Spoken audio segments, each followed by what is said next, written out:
नमस्कार। आज चर्चा करते हैं अशुभ चंद्रमा के लक्षण, उनका सटीक एवं उचित समाधान। सबसे पहले तो सामान्य व्यक्ति की प्रकृति को देखकर कैसे ज्ञात करेंगे कि यह व्यक्ति किस ग्रह से पीड़ित है। हम लोग कितना भी फलित ज्योतिष को पढ़ लें और जन्म कुंडली में विंशोत्तरी महादशाओं को देखकर, योगिनी आदि दशाओं को देखकर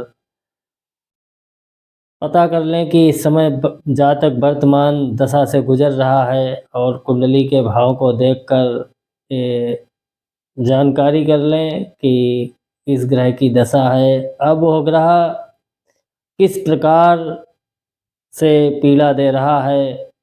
कभी कभी ये भी होता है कि ग्रह कोई और पीड़ा दे रहा है और कष्ट दूसरे तरीके का, तो उस स्थिति में निर्णय करना कठिन हो जाता है कि आखिरकार जातक या सामने वाला जो जन्म कुंडली लेकर के आया है वो किस ग्रह से पीड़ित है। इसीलिए हमने अपने पिछले कई वीडियो में इस बात का उल्लेख किया कि ज्योतिष शास्त्र को समझना वास्तव में समुद्र से रत्न ढूंढने जैसा है। इसमें जितना अंदर गहराई में जाओगे कुछ न कुछ नया प्राप्त होगा। तो लक्षणों के आधार पर चंद्रमा को कैसे जानेंगे कि ये अशुभ स्थिति में है और हमको कष्ट दे रहा है, तो आज इसी विषय पर चर्चा करेंगे।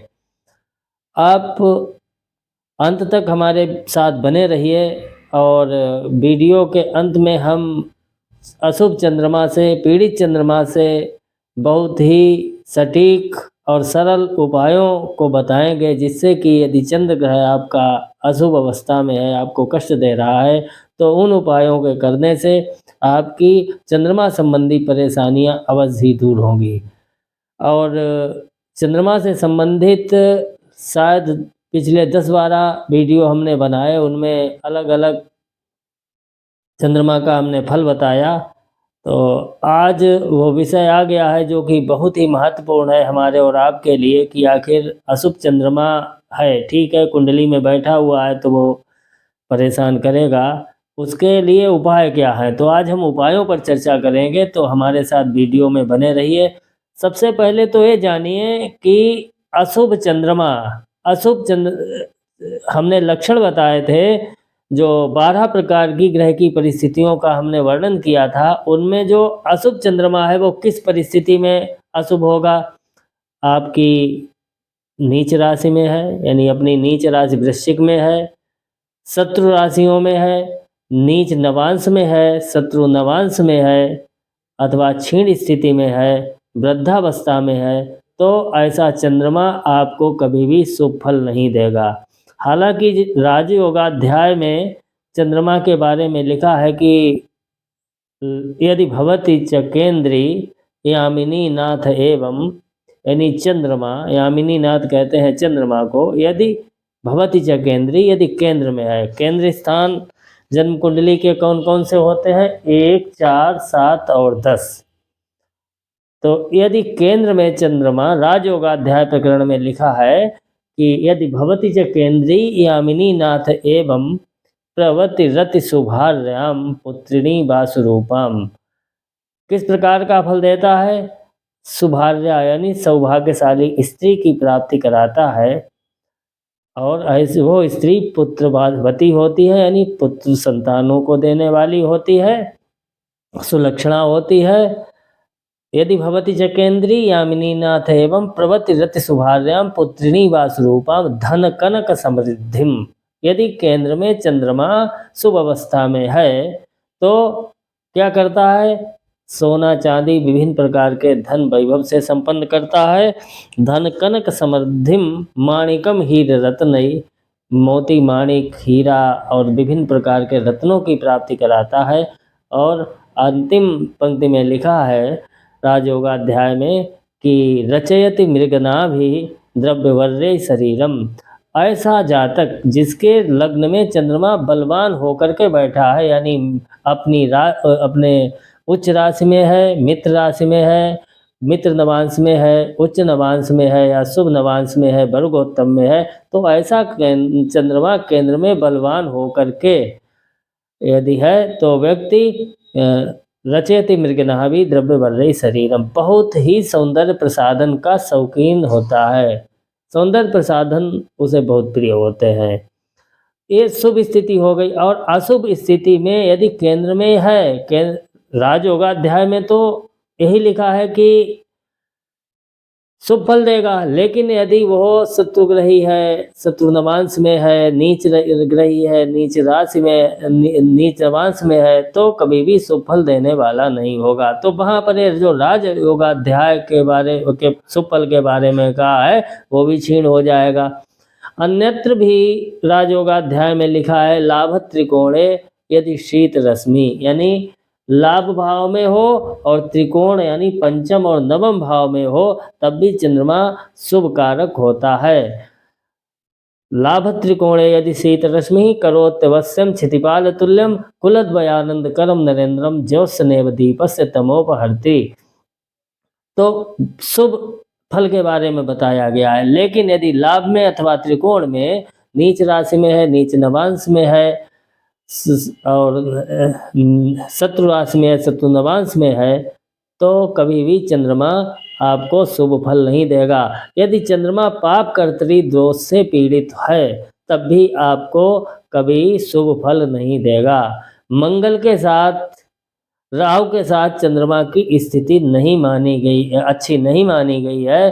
केंद्र में, त्रिकोण में अथवा लाभ भाव में यदि राहु के साथ अथवा अपने किसी अन्य शत्रु के साथ चंद्रमा आकर के बैठ जाता है तो कभी भी शुभ फल देने वाला नहीं होगा। तो केंद्र में होते हुए भी, केंद्र का अधिपति होते हुए भी, त्रिकोण का अधिपति होते हुए भी शुभ फल आपको नहीं देगा। यदि वो नीच राशि में है, नीच नवांश में है, शत्रु राशि में है, शत्रु नवांश में है, पाप कर्तरी दोष में है, तो शुभ फल देने वाला नहीं होगा। अब अशुभ चंद्रमा के लक्षण क्या हैं? राजा प्रजापति दक्ष की 27 जो पौराणिक कथानक है कि प्रजापति दक्ष की 27 कन्याओं का विवाह चंद्रमा के साथ हुआ, रोहिणी से अधिक प्रेम करता था। तो जो 27 नक्षत्र हैं ज्योतिष में वे ही चंद्रमा की पत्नियां हैं, तो रोहिणी से अधिक प्रेम करने के कारण उसको श्राप दे दिया गया था, श्राप दे दिया। तो इस कारण चंद्रमा जो है 15 दिन तक घटता है, फिर 15 दिन तक बढ़ता है, यानी धीरे धीरे क्षीण होता है, फिर धीरे धीरे वृद्धि को प्राप्त करता है।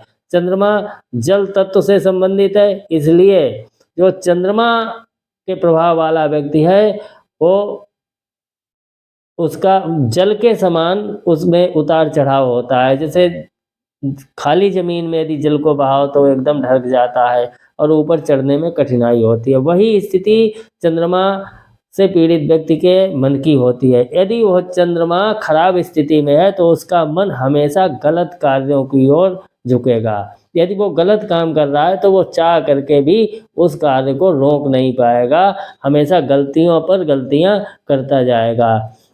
चूंकि चंद्रमा का संबंध मन से है तो पीड़ित और अशुभ चंद्रमा हमेशा व्यक्ति को मनोरोगी बनाएगा और इसके साथ साथ निद्रा जनित रोग, आलस्य, कफ जनित रोग और फेफड़ों के रोग, अतिसार रोग, पीलिया जनित रोग और नपुंसकता, काम वासना के प्रति व्याकुलता, ये अशुभ चंद्रमा का सबसे बड़ा लक्षण है। तो यदि ये लक्षण किसी में है और उसकी कुंडली नहीं है, कोई अन्य साधन नहीं है, तो इन लक्षणों के आधार पर आप जान सकते हैं कि ये व्यक्ति चंद्रमा से पीड़ित है। तो इसके साथ अन्य भी कई लक्षण होते हैं, लेकिन ये मुख्य लक्षण जो थे वो हमने बताए। और अब आगे चर्चा करते हैं कि इस अशुभ चंद्रमा को, मान लीजिए लक्षण है, ऐसा नहीं है कि हम हाथ पे हाथ धरे बैठे रहें, इसके लिए हमें उपाय क्या करना है। ज्योतिष शास्त्र में हर चीज़ का एक समाधान दिया गया है और उस व्यवस्था को बनाने के लिए हमारे जो पूजा पाठ आदि कराने वाले विद्वान आचार्य हैं, पुराण के ज्ञाता, वेद के ज्ञाता आचार्यों के सानिध्य में जाकर के उनका उपाय कराना चाहिए। सबसे सरल उपाय क्या है चंद्रमा को की अशुभता को शांत करने के लिए, उस पर चर्चा करेंगे। ओम सोम सोमाय नमः इस बीज मंत्र का 11,000 की संख्या में जप करना चाहिए, अथवा इसका यदि प्रतिदिन हम 21 बार जप करें तो अशुभ चंद्रमा की अशुभता में कमी आती है और शुभता में वृद्धि होती है। अब किसी भी ग्रह को शांत करने के लिए दान को सर्वश्रेष्ठ बताया गया है। ग्रह से संबंधित देवता के निमित्त दान करने से ग्रह जनित पीड़ा शांत होती है। तो चंद्रमा की अशुभता को कम करने के लिए किन वस्तुओं का दान करना चाहिए? सबसे पहले मोती, सोना, चांदी, चावल, मिश्री या चीनी, दही, सफ़ेद वस्त्र, सफ़ेद रंग के पुष्प, कपूर, सफ़ेद चंदन, सफ़ेद गाय, इन वस्तुओं का दान करना चाहिए। और दान का समय क्या होना चाहिए, क्योंकि समय बहुत ही महत्वपूर्ण बिंदु है कि कौन सा कार्य हम किस समय करें। तो चंद्रमा से पीड़ित व्यक्ति को हमेशा दान का जो समय है वो सायंकाल के लिए सर्वश्रेष्ठ बताया गया है। कुछ औषधियाँ भी होती हैं जिनको पास में रखने से, जिनको धारण करने से अशुभता में कमी आती है। तो चंद्रमा की अशुभता को कम करने के लिए एक वृक्ष होता है खिरनी का, उसकी जड़ बांधनी चाहिए।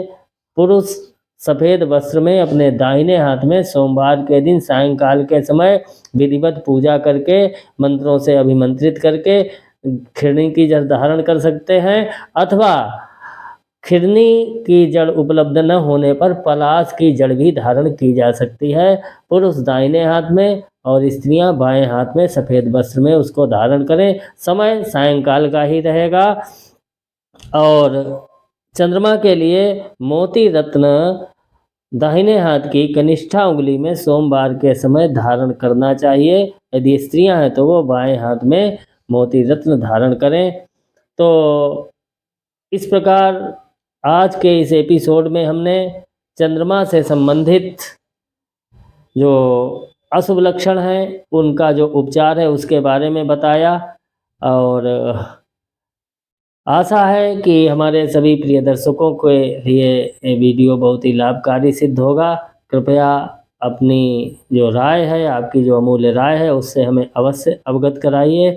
किसी भी प्रकार की ज्योतिषीय समस्या के लिए, उसके समाधान के लिए अथवा वास्तु संबंधी किसी परामर्श के लिए आप हमारे मोबाइल नंबर जो कि स्क्रीन पर दिए हुए हैं उन पर आप हमसे संपर्क कर सकते हैं। यूट्यूब में ही कमेंट बॉक्स में आप कमेंट करके हमसे जानकारी ले सकते हैं। धन्यवाद। फिर मिलेंगे। आप सभी का दिन मंगलमय हो।